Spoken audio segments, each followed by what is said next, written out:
Hi guys, is the Prime Minister stealing Nigel Farage's lunch, or is the Labour government falling into a trap? Perhaps one not set by the Reform UK leader, but certainly one that he would like to see Stormer end up in. Former Tony Blair advisor Alistair Campbell issued this warning to the government, that if you place too much blame on immigration, instead of defeating Farage by emulating him, you will lend credence to his position, which will result in a war of attrition where only Farage can win. Have a listen to this. This, I feel, is playing into Farage's strengths. It's basically accepting his narrative that all our problems are caused by immigration.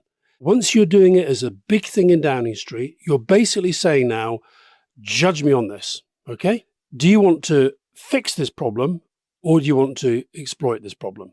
Farage, we know, will exploit any problem that comes along his way.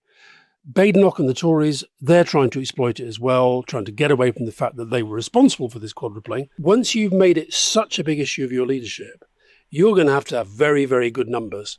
And the fact is, with somebody like Farage, those numbers are never going to be enough. Why have they set themselves down with this number of net zero?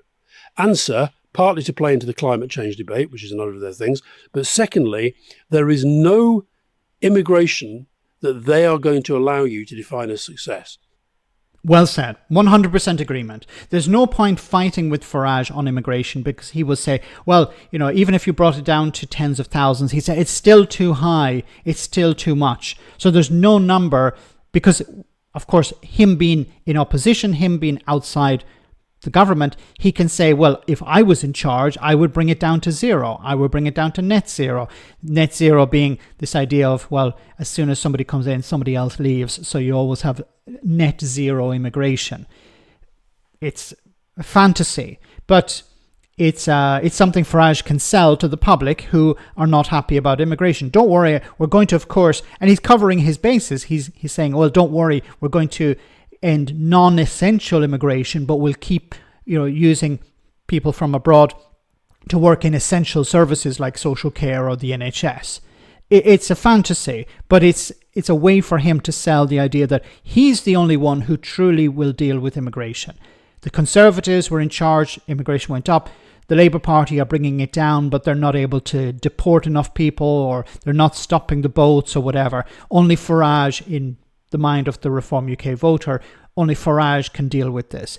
And by the Prime Minister trying to ape that, trying to focus too much on immigration and blaming immigration for a lot of problems, just helps Farage. I keep saying I don't understand why the Conservatives are talking about immigration, because they do not benefit when there is criticism of the government. The only one who benefits is Farage. So that the Conservatives are helping Nigel Farage a great deal by criticising the government on immigration, because nobody trusts them, either people who are happy to see immigration or people who are against the idea of foreigners coming in the first place.